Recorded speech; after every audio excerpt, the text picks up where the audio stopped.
The following content is provided under a Creative Commons license. Your support will help MIT OpenCourseware continue to offer high-quality educational resources for free. To make a donation or to view additional materials from hundreds of MIT courses, visit MIT OpenCourseware at ocw.mit.edu. My name's David Hardt, for those of you who I haven't met yet, and I'm filling in for Dwayne Bonning today, or sitting in, or guest lecturing, whichever you want to call it. You're a co-lecturer. Oh yeah, I'm a co-lecturer, yeah, that's right. No, I'm guest lecturing because, well, you know the story. So I think my role today is to, in some ways, repeat what Dwayne Bonning has talked about in the first two lectures from a little bit more of a mechanical engineering perspective, but I'm going to also throw in some things, you might just say a personal perspective on the problem. I've got too much to try and do in one lecture, but that's sort of typical of me anyway. But the notes are on the web if you want, for the things I have to skip over. Now the first part of the lecture is to notice this scene. And this is, someone was pointing out to me the other day, said, you must be tough for you this summer because you go between this winter because you go between these extreme environments. So I found this picture of sort of what I'll call a tree tunnel. Does anybody know where this picture was taken? In January? It wasn't at MIT? It's a little washed out, so you can't see what these things are off in the distance. If you saw those, you'd probably know in an instant if you know. Anybody in Singapore know what that picture might be taken? Oh, come on. All right. Where do you think this picture was taken? Outside. All right. Okay, so here's a tree tunnel in Acton, Massachusetts in January, and here's a tree tunnel on Sentosa Island in Singapore in January, just about the same time, same kind of view. The difference is that those are probably the second largest collection of container ships in the world, something like that, which is the main landscape feature off of that coast of Singapore. Okay, just to let everybody know what the other side is enjoying on their weekends. So here's what I want to try to do today. I want to go back and talk a little bit more about process definitions from the point of view of geometric change of an object. And I think Dwayne has already talked about this a fair amount, but I want to relate it to that model or that view of processes to a couple key mechanical processes as examples. And then something that we always do is talk about this taxonomy for control. It's a framework. It's all these rather abstract terms that say, here's a way for you to think about every process that's ever been invented and try to understand how it relates to some other process with respect to things that affect how we control the process. So that's our taxonomy for control. And then we'll go through a couple mechanical examples. I'll use the process of simple machining, a turning process, a bending process, and a molding process. We used to have a lab in the course that we did. In fact, the guys in Singapore did it this summer as part of their summer orientation. They actually did this lab where they went through and made parts using these three processes. And we studied the process control aspects of that. And they're simple enough, they're ubiquitous processes, but they also can be reduced to some simple enough concepts that you can try to understand this idea of the origins of variation. Why did things vary? Instead of it being a purely random event, instead of sort of throwing up your hands and saying, I have no idea why anything happened, let's just model it as a random process. We say, no, let's try to see if we can separate those things that have a clear cause, which we may or may not be able to control, and those things that we just don't know about. Okay? And then, scrambling at the end, I'll try to get to this concept of states and properties. And this is more of a framework issue, but it is an issue of looking at any process, looking at all the different factors that enter into the outcome of the process, and just parsing it really into four areas. And this idea of what we'll end up calling thermodynamic states, those things that are kind of transient, come and go. and properties, those things that are inherent in the process. And then we'll separate the process into the equipment that executes the process, which kind of stays there day after day and year after year, and the material that you're changing as part of the process, and of course that changes on every cycle of the process. And that distinction between the two is extremely important. So here's the model you've already seen, and the first part of this is to notice that we've taken the manufacturing process and said, well, again, there are these two elements to it. There's the material, which is, again, sort of coming and going, and by its very nature, the fact that every time you run the process, there's a new piece of material in there, that's going to have a different characteristic for its variability than the equipment, which again is, unless you buy disposable equipment, you generally keep around for years. And then there's an interaction between the two, and that interaction, if you really want to abstract it, is could be called a directed energy exchange. It always takes some energy to cause the material to change. And what are you trying to change? You're trying to change its geometry, usually only its geometry. Often properties change as a result of that, or sometimes you're changing properties like a hardening process or ion implantation, something like that. You're taking one material and through this process transforming it in some way.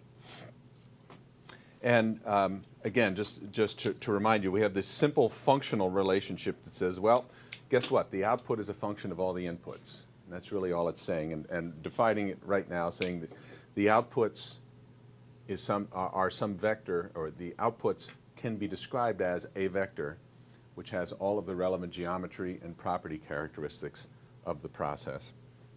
So it would be dimensions, material properties, things like that. And process parameters, using a really generic word for those input variables, because I'm going to distinguish between inputs and parameters a little bit later. And just saying that there's some functional relationship between the two. And of course, here's the functional relationship, all that stuff that's in there. Okay. So if we just focus for a moment on processes where geometry change is the most important one, and I don't know, speaking from my perspective on this class, that's going to be 100% of what I talk about. And I think when we get into semiconductors, there's a little bit more on material modification, but I think certainly most of the stuff you've seen has been on a manufacturing process, meaning we change the geometry. What causes the output to change? Well, there's a directed energy exchange with the equipment, okay? And that energy exchange can take the form of any of the relevant forms of energy. So we could have a mechanical exchange where you impose a force or a displacement on something. We can have an electrical change where you run a current through something or have an electric arc, something like that. It could be thermal, and certainly there are many processes where the transfer of heat is the key way that you change a geometry. And certainly it can be chemical. Think of an etching process or anything like that. All of these energies, directed the correct way, can be thought of as geometry change mechanisms. Now, how do we direct this energy?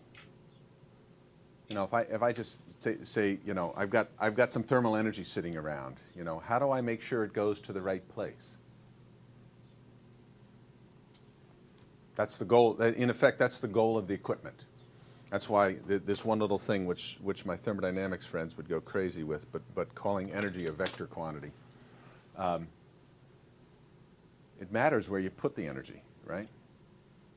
If I want to take this bar and maybe do something to the center of it thermally, and I've got a thermal energy source out here called a piece of equipment, maybe a torch or something like that, how do I make sure it goes to the right place?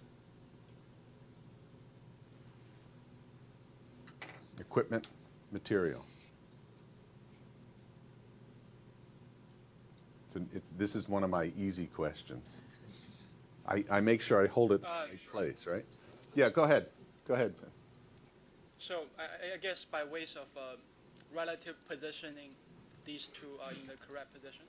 Yeah, I mean, if I had like a point source, a laser or an arc or something like that, laser's a better example, and I needed to do something right here, maybe thermally deform this or join it or something like that, then the key would be how both the value of that energy and where I put it. So location would be really important. So that's one way of thinking of the concept of a directed energy source. If I want to bend this piece of sheet metal, which was originally flat,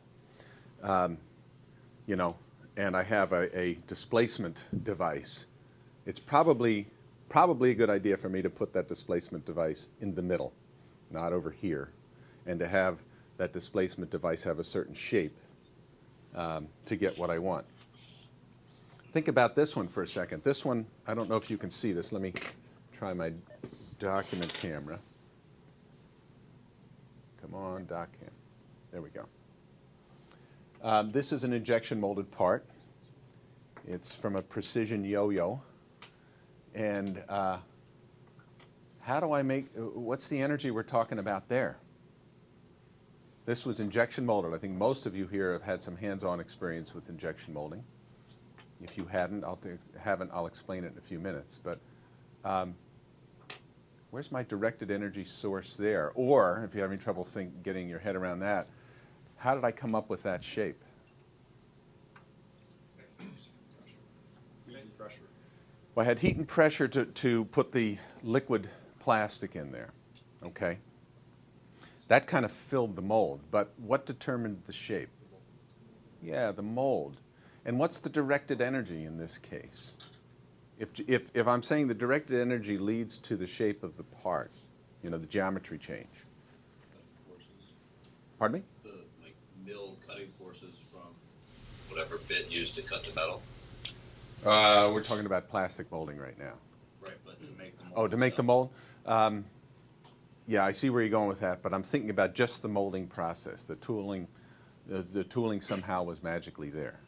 Yeah. I think that the directed energy is all over the surface. So everywhere where we have surface, we direct energy. Exactly. So now the one big distinction between these two is that here it was pretty clear that I had a pretty localized source of energy.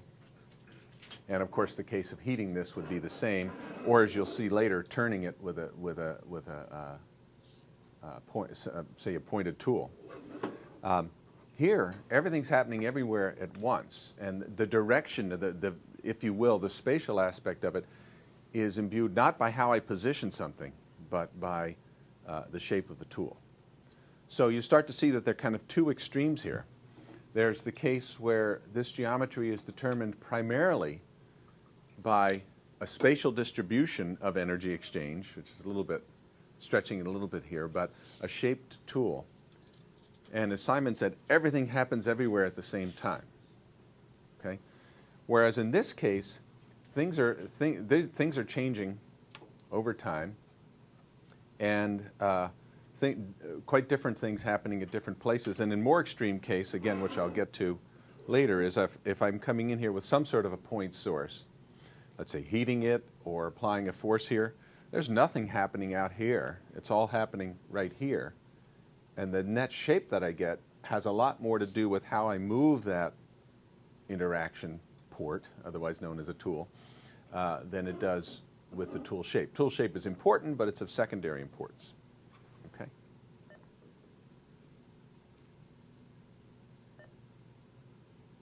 Okay, they're supposed to go away now. There we go. Okay. Well, they didn't go away. It's good to see you guys. Okay. So now we talk about it and we say it's about geometry change, and I've kind of thrown out some different ones here. How do you change the shape of anything? All right, well, we already talked about one. It's pretty obvious. Take out a knife and a piece of wood, and you can change its shape by removing wood chips. Okay, whittling. That's your basic shaping technique. Well, that's essentially one of the most common ways of making anything. You know, we etch away silicon, we machine away material, We can oxidize and burn things off. We can do it in a number of different ways. Okay, so removal of material is obviously one way of doing things. Okay, pretty obvious one. How else can I change the shape of something? I can add material to it. Yeah, I can, or join or something like that. So I can reform things. Okay, how else? I can deform the material like this. This started out, it's a fixed piece of material. I didn't add or subtract anything to it, but I changed the shape by bending it. How else? Let me see what I've got here. Okay, plastic deformation of the material. So a constant volume, constant mass process. The first case, you're throwing material away. Adding material, which I think is what people were already talking about. And then, so one of my famous professors here at MIT called this machining and negative machining.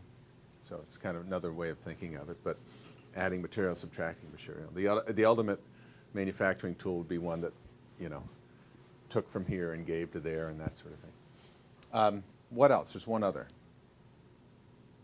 Where does this fit in? It doesn't fit any of those. Yeah, you guys took 2-8-10, right? So you probably already covered this. But yes, formation of material. So where you go from a liquid or vapor state, it solidifies against some energy exchange medium or form tool, and you come up with that shape. Okay. What else? That's only 4.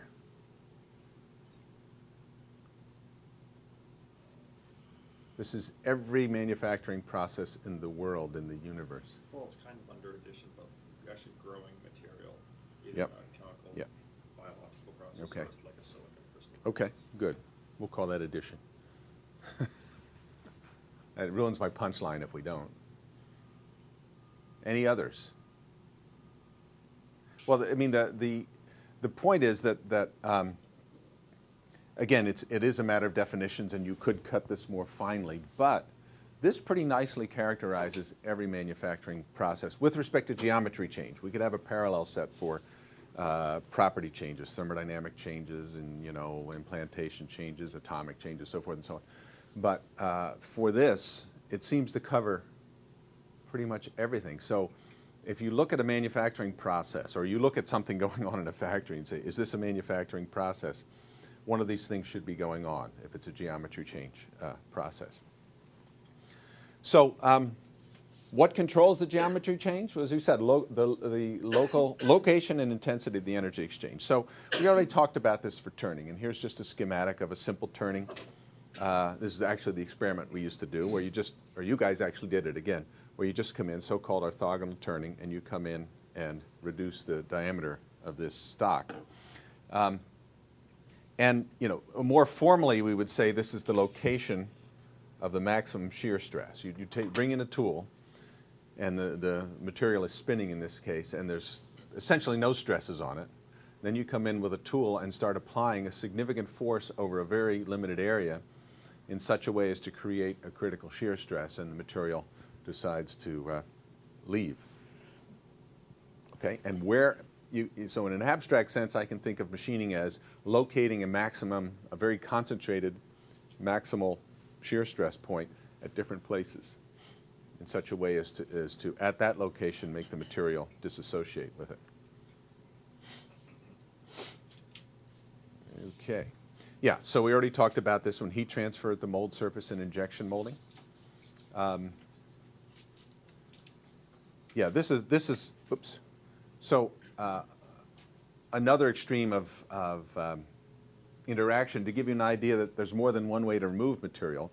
And everybody, certainly anybody with a mechanical engineering education, any sort of shop or manufacturing experience says, oh yeah, machining, that's it. And that's how you remove material. But of course, we remove material in a lot of different ways. And of course, anybody from a double E or semiconductor background says, oh yeah, removal, that's chemical etching or something like that.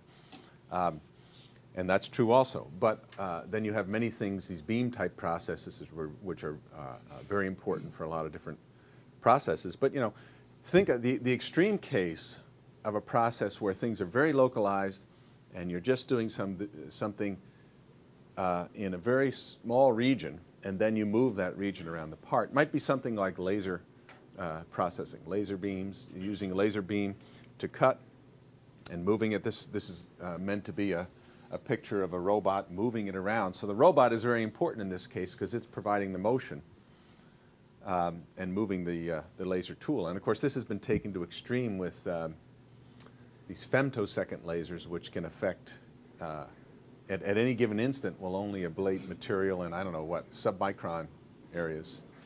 So you can really localize it if you want to. And then you know, you've got other things like this, like a CVD process, where what you're actually doing is locating a chemical reaction across the entire surface of something. And again, that location is determined primarily by whatever substrate it is you're trying to coat. In this case, we're trying to coat. But just to throw this out, if I have, you know, a nice, clean, uniform substrate, even with, well, let's just take a flat one, just a flat disk, and I need to coat it with a chemical vapor deposition process. So I've got this vapor, and it's going to deposit and solidify on the surface. What's going to determine the final geometry of that surface, of that coating of the surface?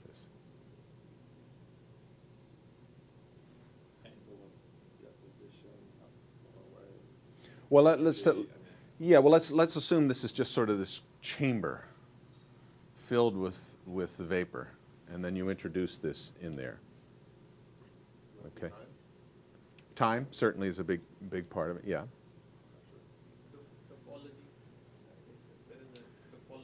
The topology of the substrate, and I'll just throw in the other is that, and because I want to make the point that with any of these processes that occur with a distribution sort of simultaneously, the ones that Simon was talking about earlier,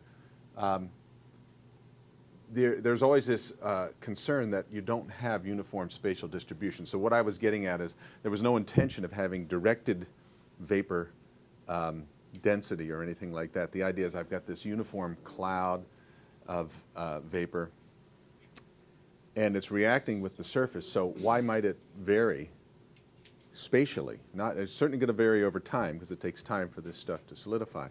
But it's also going to vary spatially because who said it's uniform? Okay? And one of the things you want to think about when we're talking about manufacturing is always sort of question any statement of uniformity or constancy or things like that, because inevitably there will be variations because the topography of the substrate might change.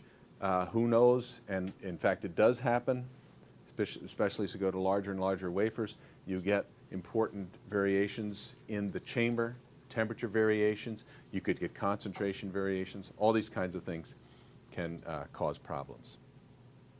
One other that I'll mention, because I showed this piece of sheet metal and talked about it as a concentrated energy exchange. Here's another example of a non-concentrated energy exchange. This is a large piece of sheet metal. This dimension here is about 6 feet, aerospace manufacturing, and it's being pulled across this tool and deformed into here. I actually have a sort of video of this, which I couldn't find, but you can see it being pulled down to the tool, and because of the reflections of the lights, you can see that there's not a single portion of this large piece of metal that isn't being changed at any instant in time. So clearly this is everything happening everywhere all at once, and we're pulling it across a shaped tool. So in the end, we're imposing this displacement field on it. Okay, so this gets us to this concept of the taxonomy. You can see that you know, have been kind of ranging widely over a number of different processes, either directly or by implication. And we want to kind of draw some conclusions from this. So the first is that there are two extremes to these interactions. The so-called serial interaction, and you know, schematically here it's best described as my femtosecond laser. Infinitesimally small area of interaction over the large area, so that at any instant I'm only affecting a small part of the material. But then I move it. I have a time history of this, and that's what determines the geometry. Now, of course, in a real process, even with the femtosecond laser, if you get to small enough, there are spatially distributed effects. And as I go to larger and larger tools, this gets worse and worse. But if we make a definition that the area of the interaction, of the energy interaction, is small compared to the total area that I want to change, then it's clearly what we'll call a serial process. If the opposite is true, if the area of that interaction is on the order of the total area that I'm trying to change, and again, the icon for that would be stamping out a car hood or something like that. The area of interaction is the same as the area that I'm trying to change. Same with this part. The area of interaction is the entire area. Then we have a parallel process. We run into a couple interesting variants on that. If we take a very common process, rolling, to get to create sheet or just plate reductions. I'm coming in with a material that looks like this. I'm coming out with a material that's much thinner.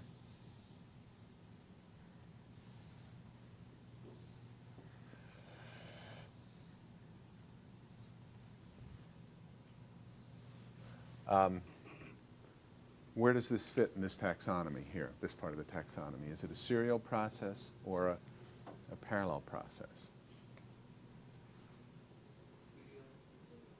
Serial. Okay. Okay, so we have 50% of the electorate going for serial. This might be Democratic primary. Parallel, 50% saying parallel. Guess it goes to the superdelegates. Okay, you guys in Singapore, NTU, you guys want to break the tie here? What is it, serial or parallel? Yeah, I think it's parallel. Okay, so 51% for parallel. Anybody there say serial?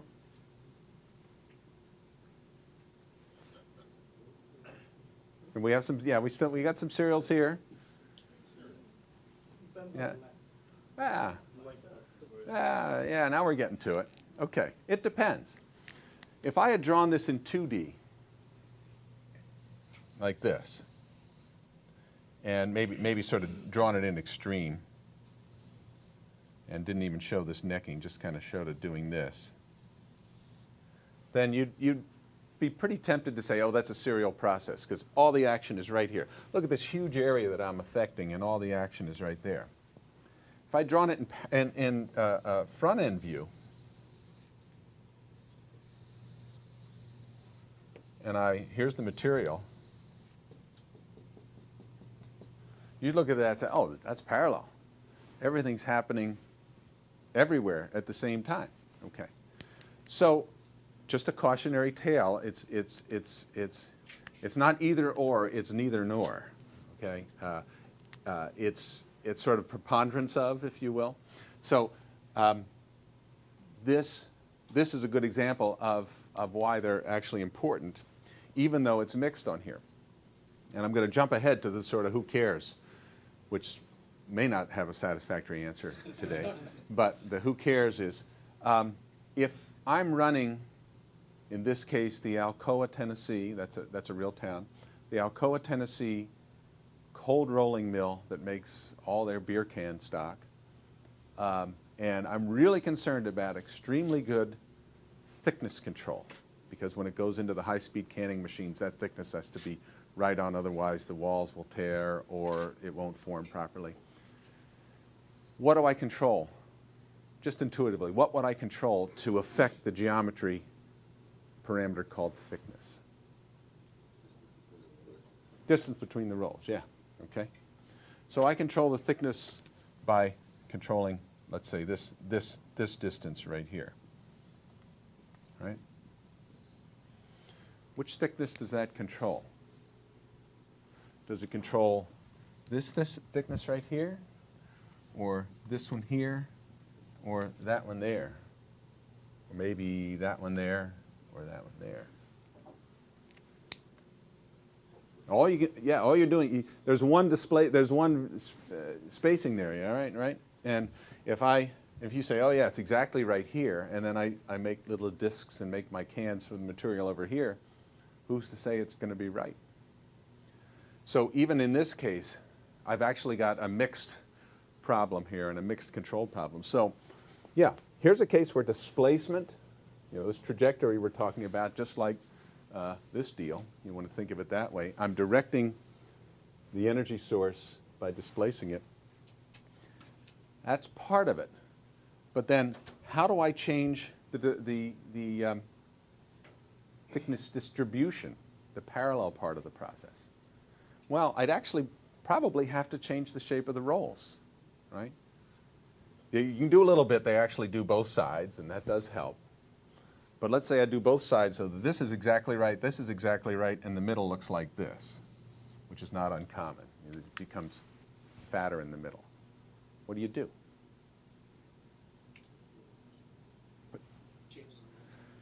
Yeah, but I don't want to do that. Yes, you would change the rolls, and in fact what they do is they build rolls with a little bit of camber in them, because you know the center is going to deflect up a little bit, so you put some camber into it. Believe it or not, at Alcoa, that's still not good enough. This stuff is very precise. I think that I shouldn't quote the tolerances, but it's on the order of, in my newly converted SI brain, I think could be 15 microns, It could be in the several 10,000ths of an inch in terms of thickness tolerance. It's not very thick stuff to begin with. So. It'd be like locally heated through heat. Yeah, in fact, that's what is done to get small displacements, to be able to actually arbitrarily, not arbitrarily, but to put some different profiles on that. You locally heat it or cool it in response to feedback to actually slowly move the tool locally, a little bit fatter here, a little bit less there. You can imagine if you only need 10 microns, something like that, it doesn't take a lot of heat. And yes, indeed, you're going to say, oh, how localized can that be? And that's the trade secret they won't tell anybody about. But yeah.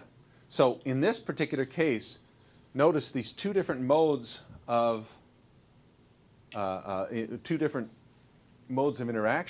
lead to two different ways of controlling it. In one case, it's very simple. I'm going to buy a servo system. It's going to be really good. It's going to be very stiff. And I'm going to say, make that 0.02 of an inch gap, and you get 0.02 of an inch gap. In the other case, it's like, oh my gosh, I've got to change this spatial distribution somehow. The extreme case is to shut the thing down, put in a new set of rolls, and the other is to come up with some clever way of deforming it. Okay? So why do we worry about the two modes of interaction? It leads directly to how we would ever find the knobs on the machine to change what we're doing. Now that will become most important in the last part of the class when we talk about process optimization, and you're saying, what can I do? What can I actually change on a process? What can I change real time, millisecond? What can I change maybe, in this case, this is an unusual example. What can I change on a frequent basis? But in most cases, the major change you do with tooling and things like this is on a hourly, shift, yearly basis. So your ability to affect the output once you've kind of literally cast it in stone is greatly changed by whether it's a parallel or serial process. Okay. Right. Okay. So just to summarize this again, so for this lumped or serial case, the time trajectory of that interaction port is one of the most important things. So robotic manufacturing, which was all the rage for many a year until we found out it wasn't really such a thing to be rageful about, it works for a limited class of processes pretty well. But and your classic CNC machine, the CNC machine of the 60s, which sort of got generalized in the 70s and put everywhere, essentially means, if you want to put in the terminology of what we're talking about today, usually means the ability to control trajectories in a very repeatable way. So it's not just the ability, a machine that can follow a trajectory, it's also the ability to generate the trajectory and things like that. And then in this I've used two different terms here, but distributed or parallel case, it's more than anything, it's the shape of the energy distributor, you know, patterns, molds, masks, heat distributions, things like that. I think we've seen enough examples. We're sick of these now. Oh, yeah, well, you'll see this in a moment, but a lot of the so-called rapid prototyping methods that popped up in the 90s, or solid free-form fabrication, as it's sometimes, as the government likes to call it. Stereolithography, sort of the first big one on that, 3D printing developed here, are serial processes. And they figured out how to put down, they turn out to be usually serial addition type processes. They figured out how to put a dot of material down at a time to build up a structure, and that dot itself was cohesive enough that if you put it down, it stayed there, and you didn't need anything to hold it. And I'll talk more about that in just a moment. But I think we've kind of talked about, you know, these are all interesting examples. So if we talk about a taxonomy to kind of bring together the energy source, if you will, or for the geometry change, the way we apply it, and a couple other things that'll come up in just a second, then we can, and I think I've said why for the mode, you know, the change mode. Why? Oh, actually I haven't. I'm sorry about that. Why does it matter? Let me go back to this. I think I won't bother with the slides. What I called mode before was really my energy source. Why does it matter whether I'm using mechanical, electrical, thermal, or chemical as my change agent? What difference does that make? It's just energy, right?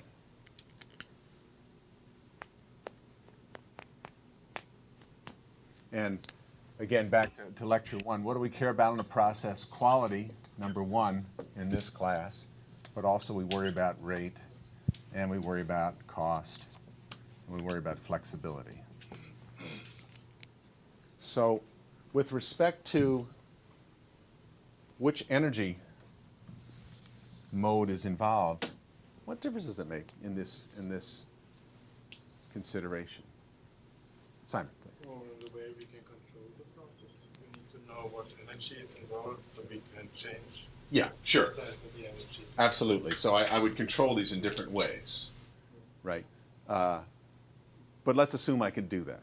I know how to control mechanical energy. You know, I can change forces and displacements and velocities, electrical, you know, currents and voltages. Thermal, I can, you know, that's a little bit different. I can certainly control temperatures. I can also try to control their distributions. I can sometimes control heat fluxes, a little bit harder to do. And chemical, I can control concentrations and temperatures and maybe reaction rates as a result of that. Yeah.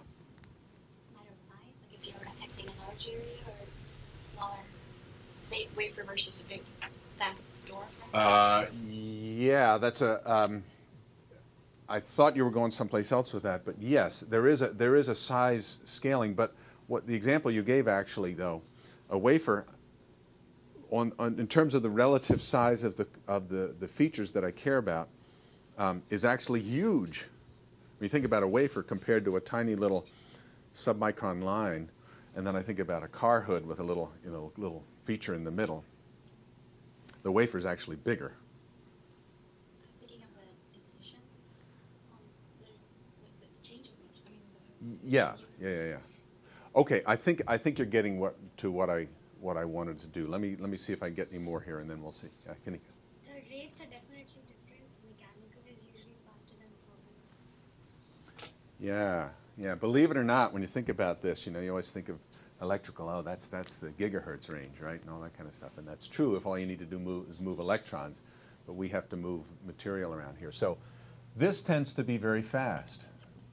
If I apply a mechanical load to something, I can modulate that load pretty fast these days if I want to. And how long, when I bring a tool into a piece of sheet metal like this, how long does it take for this to react? Well, essentially, at the kinds of timescales we're talking about, it happens instantaneously. Compare that to how long it takes to etch something or do certain deposition processes. We're doing these nickel-plated micron scale tools. I just saw a presentation last night, 3 days to make a tool with 50 micron features on it, That's not what you'd call smoking. So pretty low stuff. So rate, we can argue different things. You can have fast chemical stuff and so forth and so on. But in general, there's a speed issue here. What else?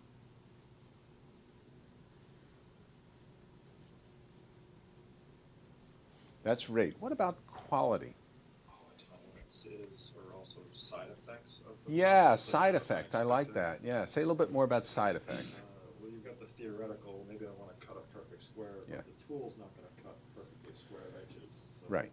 depending on what process I use, it may have undercutting or rounded edges. Absolutely, absolutely. So there's something here inherently related to quality.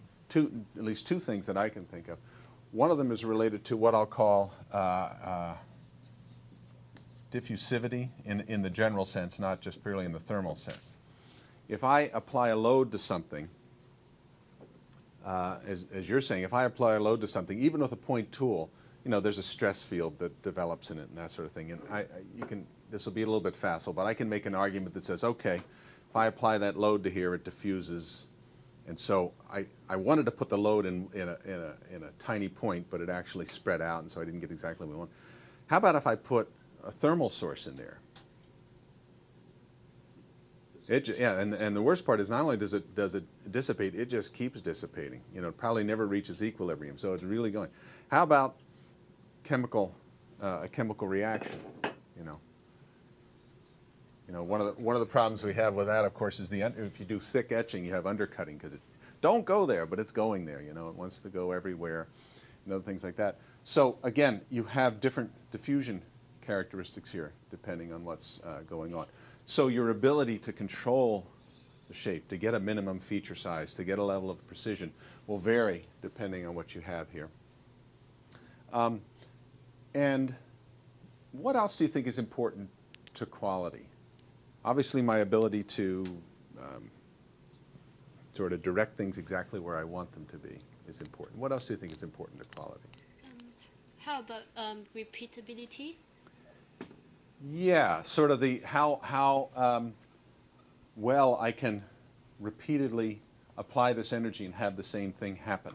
Yeah, and that will vary again depending on the nature of the interfaces here. For example, if thermal conductivity is a big part of it, and you're continually bringing new material into contact with an old tool, it could be a different heat transfer coefficient every time. In mechanical cases, if I'm always coming back with the same tool except for long-term wear, maybe it's a little bit more repeatable. There's one other aspect to it now. Now think a little bit more about where we're going with the class with things like statistical process control, which says, let's find out things that are not quite right with the process and fix them, and that will improve our quality. And then in the more active process optimization stuff where we say, let's adjust things until they're really right. And then we actually, at the end, we'll talk a little bit about active control where you're continually adjusting. But think of it this way, because this is where you will be thinking about this. Here's the process. I just measured its result. It's not good enough. I need to improve its quality, and I can't go buy a new machine. So I have to have the ability to adjust something, right? I have to have the ability to change something.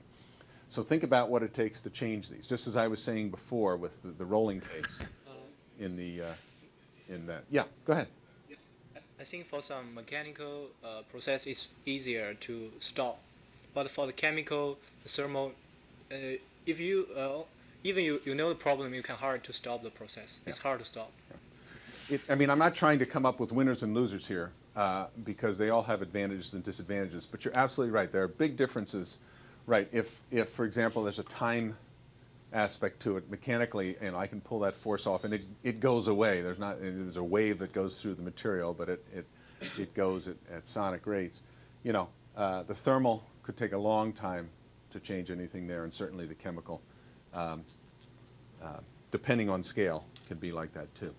Okay, so it is important to know what these different energy sources are, if only to say, okay, these types of things are more important when you're really faced with the decision of what's the best I could ever expect this process to do. I've worked, I've done SPC, I've done process optimization. There's a fundamental limitation because it uses mechanical energy. I'll never be able to do the following, or so on. Okay? So you have these types of things interacting with how we apply them. And of course, you could say it's impossible to use all these in all their different ways, but actually that's not entirely true.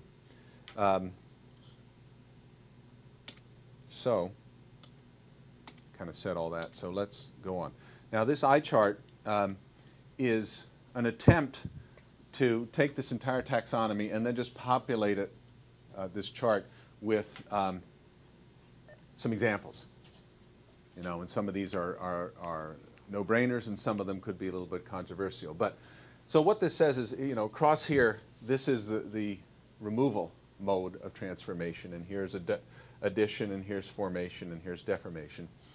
And in each case, then it's divided in half with serial and parallel, and then 4 different energy sources. So you look at each one and say, okay, where's my favorite process? You know, so serial removal, mechanical, cutting, grinding, broaching, polishing, water jet, right? Water jet is mechanical. It's had to be fluid mechanical, but it's mechanical. Electrical, serial, wire EDM. Take a single skinny little wire, drill a hole, something like that. Put a whole bunch of them together, do it all at once, say with a formed electrode. Now it's parallel EDM. Photolithography with a wet etch, if you want to think of it that way, is basically a parallel process. It's etching everywhere at once, but you just happen to put a mask in a few places. That's your tool, so that it can't, resist. I think Dwayne has already talked about chemical mechanical polishing, which I'm told by the experts in the field is really mechanical polishing, right? So if we take the C off of there, then CMP is a mechanical parallel process. If it's chemical mechanical process, then I guess it has to show up in both of them. Which is it? Is it both? The chemistry softens the surface enough that the mechanical abrasion can occur. So you have that both. Okay. But the chemical by itself would not remove any material. Okay. Chemically assisted mechanical processing. Okay. But strangely enough, the abrasion by itself would not remove any material. Any at all. Interesting. Okay. Well, that's actually an example here of where the chemical part is actually affecting properties. Not unusual. So this is still true if I'm only talking about the geometry change part of it. Yeah. There's a bunch of other ones here. One of the interesting things is if you come over here to something like hot isostatic pressing, a powder metallurgy or powder ceramic process where you take, you know, uniform powders and compress them in a mold. So that's obviously an addition process, and then I sinter them, and then I do other stuff to it, and I do it all at once in a form tool, a can, and I'm all set. That's clearly a parallel process, and the result depends primarily on the shape of the can. Then Ellie Sachs at MIT kind of invented this process called 3D printing. And if you look at 3D printing, it's not exactly this, but it's essentially the same as saying, okay, I'm going to put down each piece of that powder one piece at a time. He does it by joining the powder one drop at a time. He puts a binder on it. Instead of binding it all at once, he puts a drop down at a time. It's an inkjet type process. Now it becomes a serial process. And think about the difference between these two processes. You know, if I've got this big press that has to push this powder into a green compact, big piece of equipment, got to have an expensive tool, whereas this 3D printing, you know, it's a desktop thing. There are desktop versions of it. Desktop thing, all I have to do is type in a CAD file. It does a section file of it. It creates this thing, and I've got essentially equivalent parts. Not exactly equivalent, essentially equivalent parts. So clearly this serial process is much more flexible. Really great. And I probably can control the quality better because if it's not quite right, I just change the program a little bit, right? If it was a little bit too wide, the last one I made, I said, well, let's reprogram the geometry and bring it in a little bit, and it just does it. No. Whereas if I'm doing the hot isostatic pressing, I've got this big expensive tool and it's not quite right, and I can't heat it and cool it like I did with the rolls on the aluminum, I'm kind of stuck with it, right? So why would anybody do HIP when you've got 3D printing? Rate and cost, absolutely.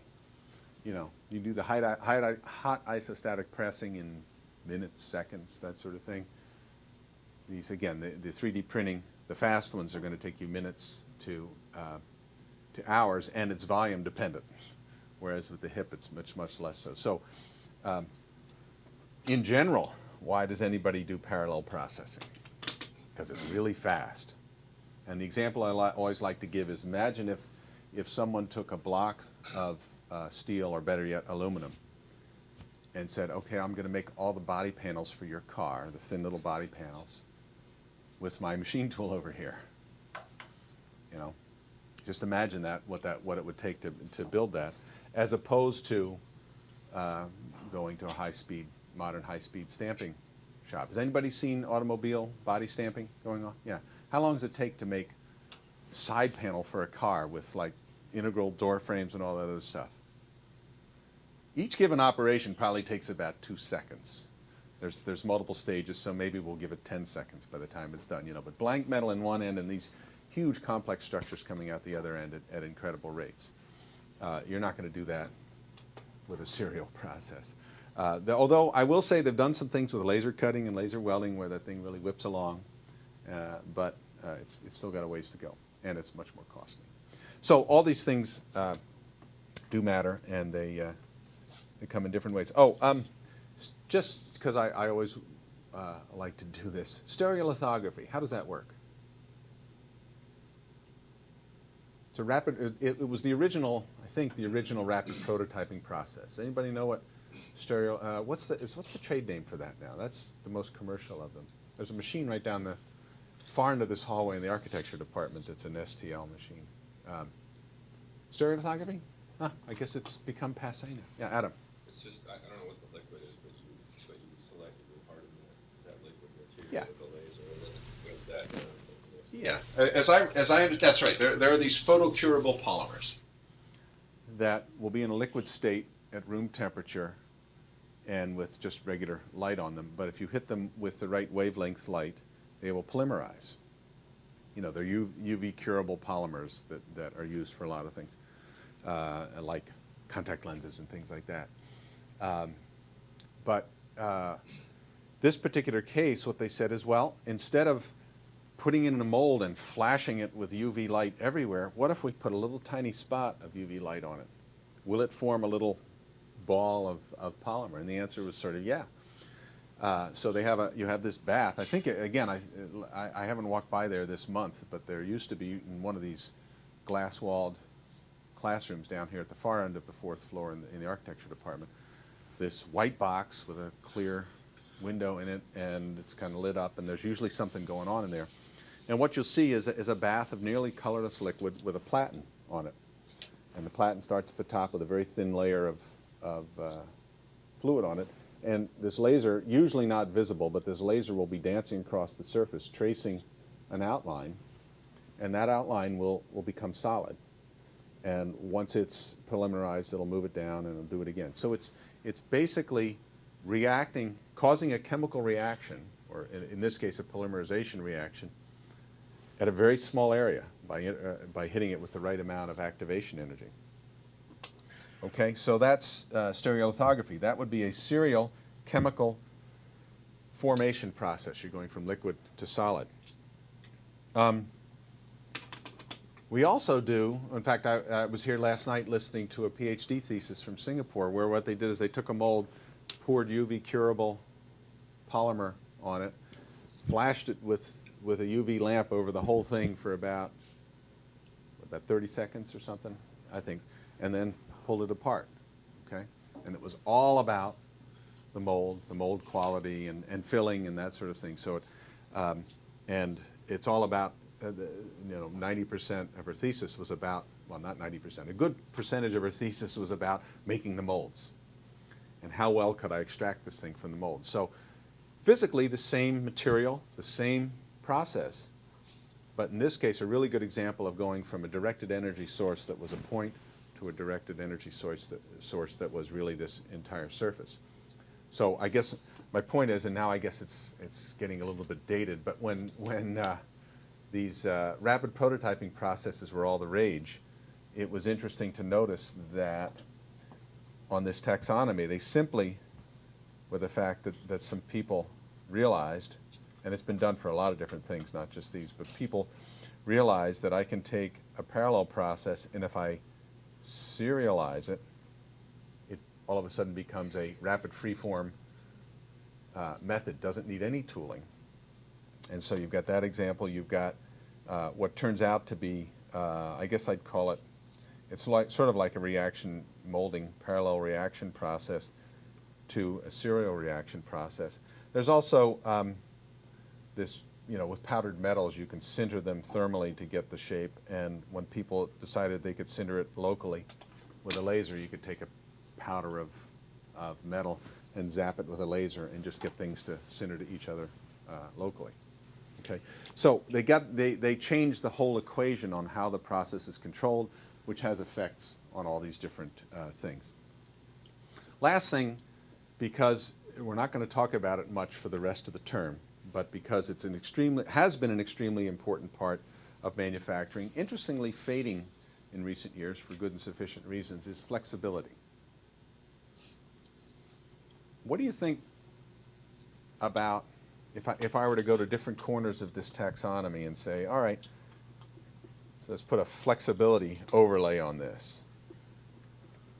And we'll talk about flexibility here. I guess, well, two common ways of looking at flexibility are sort of product flexibility. So in our case, it's going to be geometry flexibility, geometry and material flexibility. And the other would be sort of quantity flexibility, ability to vary the capacity or output of something without having quite a big cost variances. But let's do the first one. We won't get into that second one. For flexibility of this process to work with different materials and different shapes, obviously the extreme example of flexibility is every part's different. And there's every part's different and the setup time is 0. Okay? So mass production rates, mass production cost savings, but custom part capability. Somewhere, these all lie somewhere in between there. But if I look at this broadly, what do you think is the most flexible? Or what most flexible or more flexible? If I look at the taxonomy, what area would you look at for high flexibility? Serial processes, and why? Is I guess you're working on a local area at a time, so I guess it gives you more flexibility in terms of, I guess, feature by feature, and then also part by part. Yeah, I mean, exactly. I mean, think of, again, the ubiquitous example is I'm trying to think of some consumer-oriented parts of this, but I mean, I'm not coming up with them. But yeah, a machine tool. Let's say, take a machine tool with an end mill and it can write your name in a piece of plastic, right? There's no once I programmed your name in there, and and then your name, and then your name, and then, you know, there's absolutely no overhead to me switching, because all I have to change is the trajectory of the tool. And that nowadays with CNC control, that's a zero cost changeover. There's a minimal cost in creating the programs and for simple things like that. So yeah, obviously something that is purely serial makes a big difference. And I'm going to add one other thing, because if I hurry up, I'll get at least to mention this. I'll make the case that cutting metal mechanically is maybe the purest form of geometry transformation, pure geometry transformation with no side effects. Okay, so that also makes it very flexible in that sense. You know, it's almost as if, yeah, all I have to do is reprogram the trajectory and nothing else changes and everything's fine. So we'll start from that, and then we move to other changes here. Let's go to deformation, serial deformation, bending. Okay, I'm going to bend this 3-point bending. I'm calling it serial because most of the action is happening right here. And I'm not using formed tools. You can even think of this as using knife edge tools, and I would get sort of this same shape. And the main thing that determines this shape, the main thing is how far I push down in the middle, right? Okay, so that's pretty flexible. I mean, if I want 45 degrees, I just take it down less. If I go down farther, it take it down more. But as can be shown, and it is in the notes, but we probably won't have time to go through it. As can be shown, it makes a huge difference what this material is and what the underlying machine structure looks like. And it also, and this really kind of gets us to the next theme here, it also depends very strongly on the uniformity of this material. So make the statement that the natural variations out of an aluminum mill, maybe not the Alcoa Tennessee mill, but the other ones, of aluminum, is enough that it can completely confound precise control of a process like this. The natural variation of a piece of aluminum like this that I'm going to turn just doesn't make any difference. Sure, if I put a different alloy in, or I sneak in steel or titanium instead of aluminum, yeah, that's a big mess up. But if I just say, well, here's a piece of aluminum, we did it in this mill over here, and it came out with the following properties. Its elasticity, its yield strength, its strain hardening characteristics, and then I get supposedly the same material from a different mill, and they're 10% different. Not the elasticity, by the way, but all the others. 10% different. Huge difference here. Virtually no difference for the machining. So there's an inherent sensitivity of the processes to that. So if I look just at this purely serial parallel thing, yeah, serial's better than parallel. I think we can show in general that removal tends to be the least sensitive to material properties, tends to be the least sensitive to all these things. So, serial removal kind of wins in most cases in terms of flexibility. Deformation is generally a killer in terms of flexibility for these reasons that we've talked about. And in many cases, well, certainly anything that involves a parallel energy exchange sort of starts off behind the 8 ball with respect to flexibility. Simon? What about the chemical vapor deposition? I mean, they throw in all sorts of parts and they come out with the coating. And I mean, there is no dependency on That's a very good point. That's a really good point, and I think I'm glad you raised that. I hadn't thought about that, but a process like this, some of these addition processes, any sort of a plating or coating process, where you put stuff into a liquid or vapor bath, yeah, it doesn't care about the shape, does it? I mean, at a microscopic level it might, but yeah, it doesn't. That's a good point. So in terms of geometry, which is, there's the underlying geometry of the substrate plus whatever thickness you add. To my knowledge, if I have a big piece over here and right next to it a little piece over here, another one over here, they're independent of each other, so they all deposit at the same rate. unless you do something really dumb. Yeah, it's a good point. Good point. I don't know how to pull that out, but in that sense, well, to relate it to what we said before, the energy exchange area is determined by the shape of the substrate, not the shape of the tool. And so in a situation like that, the shape of the substrate, if it's right, and I can change it each time I put it in, I get high flexibility with that. Yeah, good point. Good point. Have to remember that. Okay, enough on the taxonomy.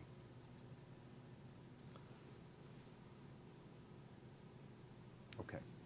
Now, the last thing I want to talk about is what goes wrong. We've been talking about so far, we've made some reference to it.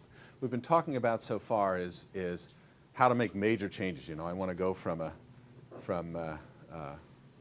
this diameter down to half that diameter. Well, I have to push this in. I have to make chips, and you know, I have to push this down so far. But what I want to talk about is why doesn't this always come out to the same angle every time? Why is the third part out of the run of 50 different from the 24th part? You know, and that sort of thing. And why, when I machine this, is it not the same diameter everywhere? And so it gets into looking at the sources of variation. And by our definition of a process parameter, we're going to say, well, oops, oh, don't do that. I'll say yes, but what did I do? Push the wrong button. By our definition of, oh, I see. By our definition of this, it's all wrapped up somehow. Well, in the end, it's all wrapped up in this functional relationship, but primarily through these process parameters. Okay, so we're going to use those to try and understand it. So let's break down these process parameters in a little bit more of a logical fashion. And I'm going to do it in the following way, with the following definitions. First of all, we're going to have alphas associated with the equipment, and then we're going to have alphas associated. Let me go back here, actually. I need my picture. So we're going to have these parameters associated just with the equipment, and I think I've already explained why we want to distinguish between the two. You know, so now we're talking about properties, variables, things I can adjust, things that happen that are staying with that piece of iron that's bolted down to the factory floor, and then a similar set, but for the stuff that goes in and out of the machine, or that flows through the machine. It doesn't go in and out. So that's why we distinguish between them. So let's just focus, I don't know, let's focus on the machine, on the equipment. If I think of two broad classifications of a machine, well, let's see, try this exercise. I think everybody's familiar with a machine tool. I've got a simple lathe. It's sitting here in front of us. And it's not doing a thing. It's not moving. It's not even plugged in. What alphas, what characteristics can you tell me about it just by looking at it? It's not moving. What might you, if you were to describe it from an engineering point of view, what are the kinds of things you'd worry about on it? Stiffness. How stiff is it? Does it deform? Yeah. That's almost it. That's a good one right there. Stiffness, straightness, some details of mechanical characteristics of it. How about thermal expansion? Yeah, thermal expansion coefficient, very important stuff. All those things that basically go into is the structure and where I'm going to direct that energy source, where I think it's going to be. Okay. Now I turn it on. It starts moving, and I start machining. Forget about the chips and all that other stuff, but just the machine itself. What other characteristics of the machine are you now going to worry about? The turning speed. Yeah, the turning speed. Exactly. The speed. What else? Accuracy of that rotation. Yeah, accuracy of the rotation. Yeah, okay. Yep. But now we've got the turning speed. All right, now, okay, what's the difference from the machine's point of view if I've got the tool and I'm coming along, I think you guys can see this, if I'm coming along like this, right now, I'm characterizing the machine, and now I'm characterizing the machine. I've hit the material and I'm starting the machine. What's the difference between when I'm here and when I'm here? You skipped something. Go ahead. I think. Yeah. Yeah. You talked about the speed. So I have a speed here, and I have a rotation speed. But if there's no force, like there's no power, there's nothing much happening. That's good grammar. But if I come along here, all of a sudden the force changes. So as a minimum, you've got these two sets of variables. You've got how stiff is the machine? How does it react to things like forces?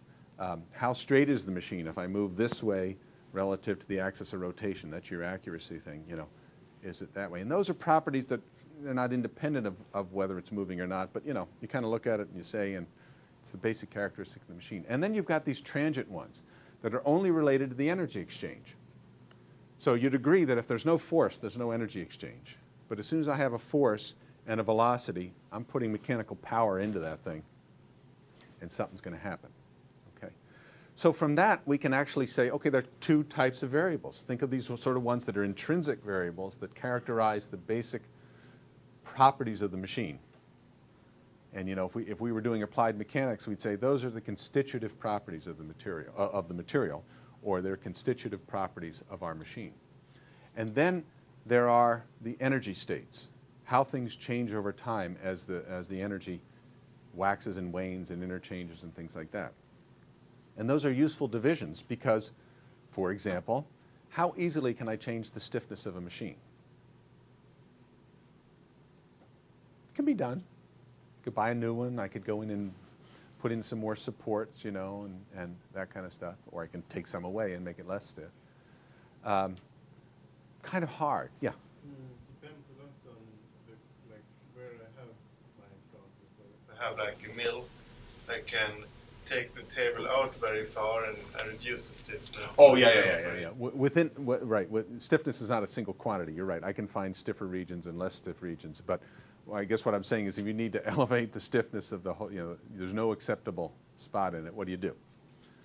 You have to change the iron. You have to go in and make a change. It's not something that we would call really, at this case, a control variable. On the other hand, if I need to change the speed at which I'm cutting, I just change the speed at which I'm cutting, and it changes. Okay. So again, there's an important distinction between those two, and our ability to know them as well as to control them is vastly different. Now, the same thing holds true for this piece of sheet metal, in its undeformed state. This is really hard stuff. It's like butter. Okay. How would you characterize, if I just put this piece of sheet metal down here, how would you characterize it?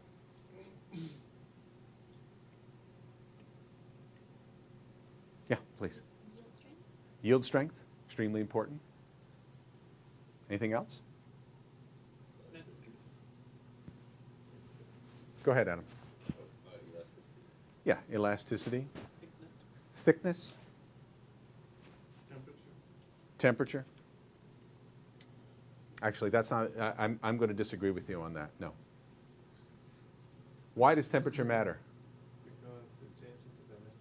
Okay. So there's a thermal expansion characteristic on this. Okay. That's a very important point. When I say characterizing this, you don't characterize it by its temperature. You characterize it by its reaction to temperature. I don't characterize it by its stress or strain. I characterize it by its reaction to stress or strain. So those are all, again, very clearly for a piece of metal, it is constitutive properties. And we could also worry about its chemical reactivity and all this other stuff, but it's inherent characteristic of it, which describes how it reacts to impinging energy. Okay? So the mechanical energy I put in here, combined with its elasticity, its yield stress, and other things, determines how far it bends, okay, and how it bends. So we distinguish between the two. Again, so when this baby's sitting here waiting to be bent, it's got its constitutive properties. as it's being bent, it's now bearing external loads and displacements. It's stressing and straining. And that's a transient state, right? It's an energy transfer. And those are two different things. They're both important to determining what comes out here. Because, you know, if I said, okay, go back to your computers or your textbooks and give me an analysis of what it takes to get this shape, you're going to need to know the characteristics of the material, stiffness, yield stress, that sort of thing. You're also going to need to know what forces and displacements I put into it, which will tell you what happened internally to this thing. What stresses and strains did it have? Okay. Same thing with this. You know, I needed to know what the characteristic of the polymer was. How did it react to temperature? What was its viscosity with temperature? What's its heat transfer characteristics?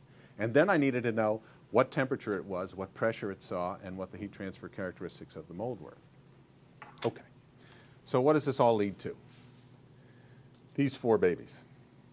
Two major things, states and properties. Okay, states and properties.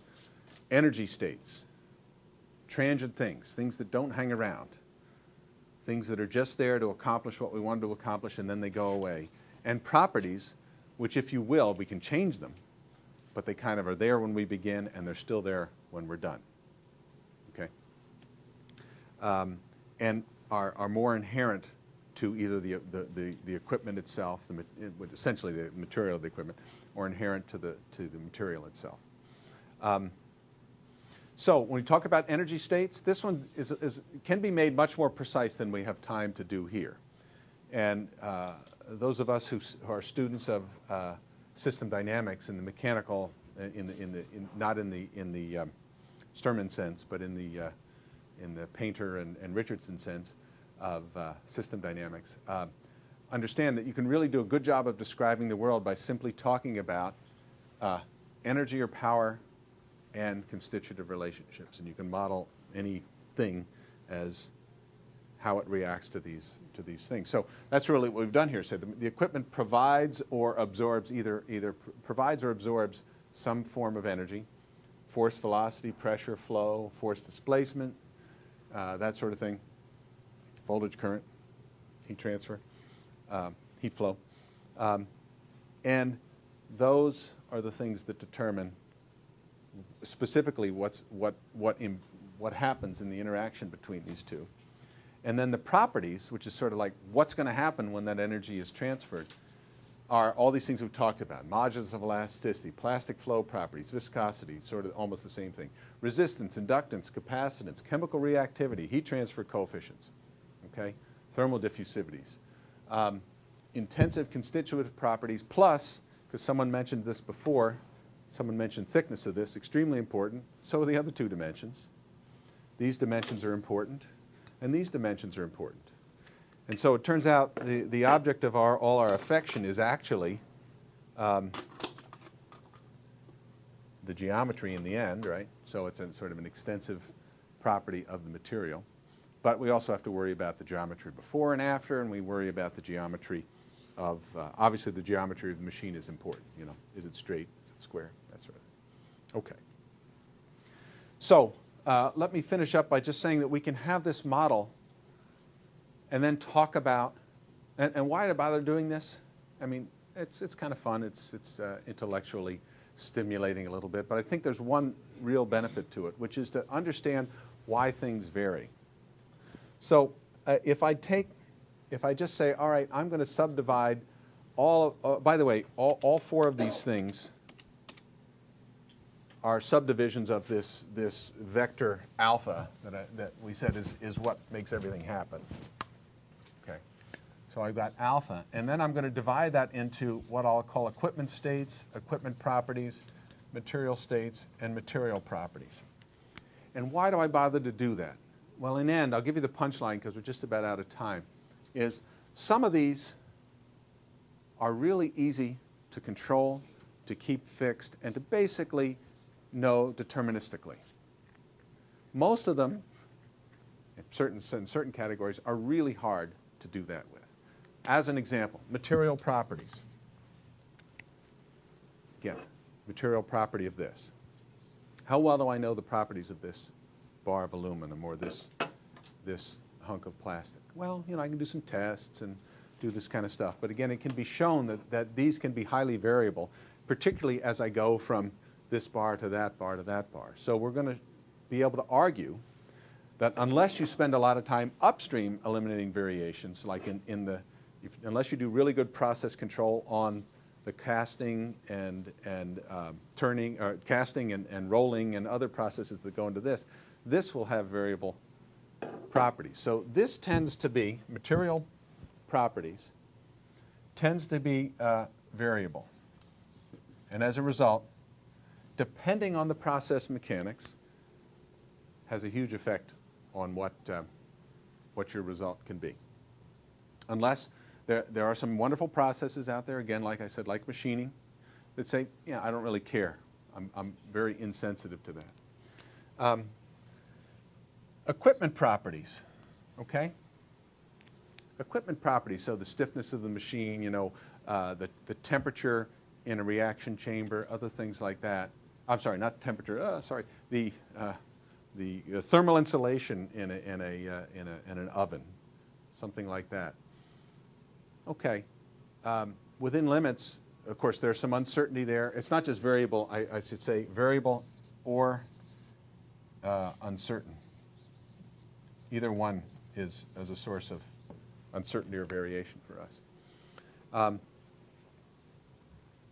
Equipment properties, well, again, if I pay a lot, if I'm careful with the machine, if it doesn't degrade a lot over time, then I'm in good shape. Machines degrade over time. So tool wear is a degradation in an equipment property, right? It's an expected dimension that's actually changing over time. So this can be variable over many cases long times. That's a maintenance issue as much as anything else. But again, it's within a question of how good the machine is. If you build a machine with very sloppy bearings, a sloppy bearing is basically a noise generator, right? You just don't know where things are. If you build a machine that is supposed to distribute a vapor and it's got some sort of a vapor handling system that's supposed to distribute it evenly, but it clogs easily or something like that, or it just wasn't designed properly, then you've got bad properties. Could cause variability.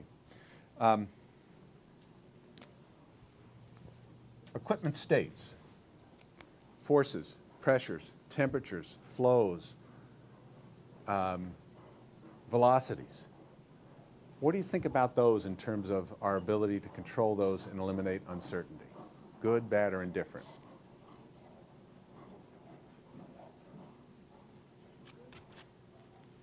Good. We have a vote for good. On any, I would opine that any machine built in the past 20 years, at least, it's really good. And that, if you will, is the victory of CNC type controls, of computer controls. One of the biggest things is that this is now very minimal variation or uncertainty. I know exactly. If I have a good servo and I say go to this velocity, it goes to that velocity. If I have a good temperature regulator and I say go to this temperature, it'll hold that easily within a degree, and in some extreme cases a lot less than that. So particularly with the use of active control, we've made that really good. So the last one, and I would say controllable. In other words, not only is it not variable, I can actually tell you what I want it to be. So I'm going to skip discussion of the material states, except to say that they're always, in some ways, they're often, well, let's say they are variable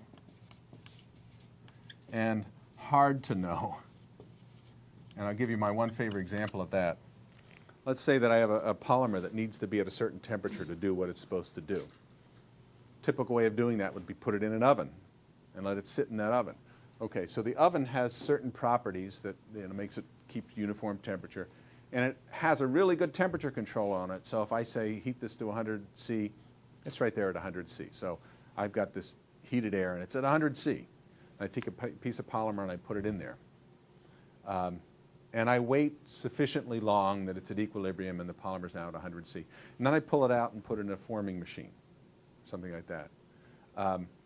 What's the temperature of the polymer when I formed it? That's a state of the polymer, right? It's a thermodynamic state of the polymer. I don't know. Unless I measure it, I don't know. I'm not controlling it anymore. Now, there are also cases, and this is true, I think, in the semiconductor world now more than anything else, is that if I want to control a temperature, for example, I don't measure the temperature of the oven or the chamber. I measure the temperature of the thing that I'm going to make. And an example of that is, in fact, the machine that this was made on, if you guys have used this, the Engel down in Building 35, you control the temperature usually on this process by controlling the nozzle temperature and the barrel temperature. And you say, oh, well, that's the temperature of the polymer. But what really matters is the temperature of the polymer in the mold, which you never measure, right? But there's actually a little temperature sensor in the mold that you can measure that. And there's also a pressure sensor in the mold. So you could, if you wanted to, actually measure the pressure on this, okay? But it's hard to do. So this tends to be, it's knowable, but sort of expensive to do. So here's the moral of the story. Biggest source of variation tends to be material uncertainties, just inherent in the material, and, if you will, the coupling between this energy source and how well it actually gets into the material through sort of an uncertain interface. So all of these things here, these three are your sources of variation typically in differing measures. This is the one saving grace. You're going to actually control, way back at the beginning of the process, you're going to control equipment states. So when it's all said and done, what we manipulate here are typically, not always, but typically equipment states. Right? And our ability to do that has a lot, and how well I can change an equipment state to get change the sensitivity of the process has a lot to do with what I can do with its control. And the rest of the lecture, which is in the notes, is going through these three processes I've talked about and kind of addressing those issues. So if you have a chance, take a look at the rest of those. Okay? Okay, thank you all. And I won't see you next time. He will.